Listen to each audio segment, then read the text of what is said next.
Hello YouTube, CivilianSnowman here. Today I wanted to do something a little bit different and set kind of a challenge for my subscribers, people who make videos, and that is predict your top 10 films of 2009, because obviously we're over halfway through 2009, we've seen probably half the amount of movies that we want to, and I thought it'd be a fun idea to make a top 10 list and predict which films you will love and already have loved, and the order in which they will fall on your official top 10, and then in the new year we all come back and see how close we were. So I've written mine down here, my top 10 of 2009, and I hope you enjoy it. Any movies that I mentioned during this list that I've already reviewed for YouTube, I will link you to in the sidebar of this video, the description box. I'll link you to my reviews so you can see my thoughts on them fleshed out. At number 10 we have The Lovely Bones, which is Peter Jackson's new movie, a film that people have been unsure about since the trailer debuted online a couple of weeks ago, but I honestly think looks brilliant. So I'm looking forward to see Peter Jackson do something a bit smaller and hopefully less CGI orientated, but I think it looks really good. At number 9 we have Drag Me to Hell, that I saw in theatres. A really good time in the cinema, although not as good as I was expecting, but a really enjoyable film nonetheless. At number 8, Terminator Salvation. Now, I was probably a little generous in my review, giving it 4 stars. It's more of a 3-star film, but despite all its flaws, and there are some really big flaws, I really enjoyed the kind of fresh approach as a lifelong Terminator fan. I enjoyed seeing post Judgment Day in the film, like, as a whole. So yeah, it's got major flaws, but it's really enjoyable, and it's better than just another T3 where it's just another Terminator chasing him through present day. I thought it was quite interesting.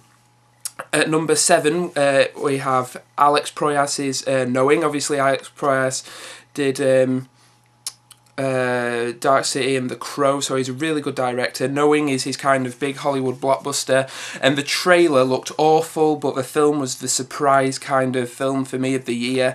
It was so much better than I was expecting. It really has some big ideas and themes, and I think it's really enjoyable, so I'd recommend that to anyone, fans of sci-fi in particular.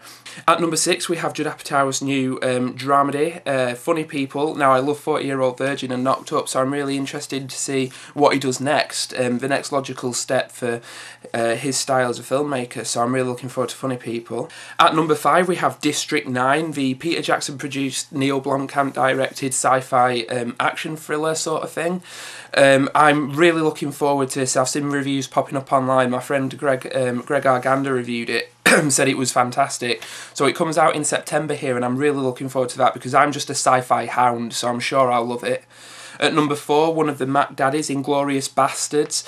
Now, this is a film that you may be surprised isn't at the top of my list, because I'm such a huge Tarantino fan. He's probably my favourite director, and there's a reason for that, because I think as a viewer, there is definitely a difference between pre-Kill Bill and post-Kill Bill Tarantino, and while they're both similar, and I love both styles, they are different, and I think that post-Kill Bill is more like his early work amped up to 11, and I personally prefer pre-Kill Bill where it was, the scripts were just as good, but the filmmaking was a little tighter, a little you know, I don't know how to explain. Like, Reservoir Dogs, what that accomplished on a shoestring budget, I really appreciated. So I'd like to see Tarantino return to his roots and make a smaller gangster movie sort of thing. But I do still love, don't get me wrong, post-Kill Bill. I'm really looking forward to Inglorious Basterds, and it could quite possibly end up at the number 1 spot on my official top 10.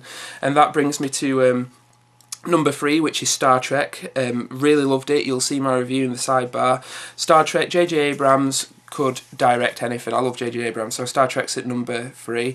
At number 2 I have Watchmen, which I thought was a fantastic movie. People didn't like it because Zack Snyder directed it. That's the guy behind the Dawn of the Dead remake and 300, but I really enjoyed it, and I think as an adaptation of the book Watchmen, you're not going to get any more faithful, you know, so I can't imagine another director doing a better job. And yes, Zack Snyder over-relied on slow-mo and stuff like that, but it's a fantastic film and it's so brave as well. You just have to appreciate it for that. Okay, now to number 1, which may surprise some of you, and it is Where the Wild Things Are, the new Spike Jonze movie.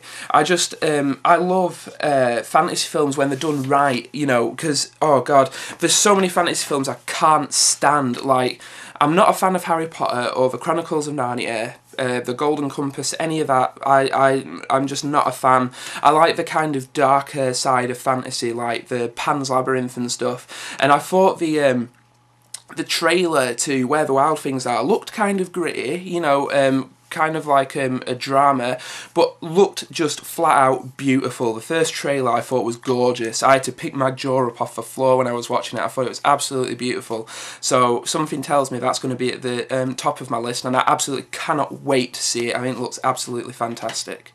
Okay, well, thank you guys for listening to my predicted top 10, and now to the next part of the video, which is me challenging you to do the same. I want you guys to post video responses to this video predicting your top 10 films of 2009 as well, and like I said, we will come back in the new year and see how close we were. I just thought it'd be an interesting little thing to do, to see, to compare people's expectations. So please post video responses. That's what I'm really looking for. I mean, yeah, you can leave comments and stuff, obviously, but video responses are what I'm really looking for. So thank you for watching this video. I hope you enjoyed it. So this is CivilianSnowman signing out. I'll see you later. Bye.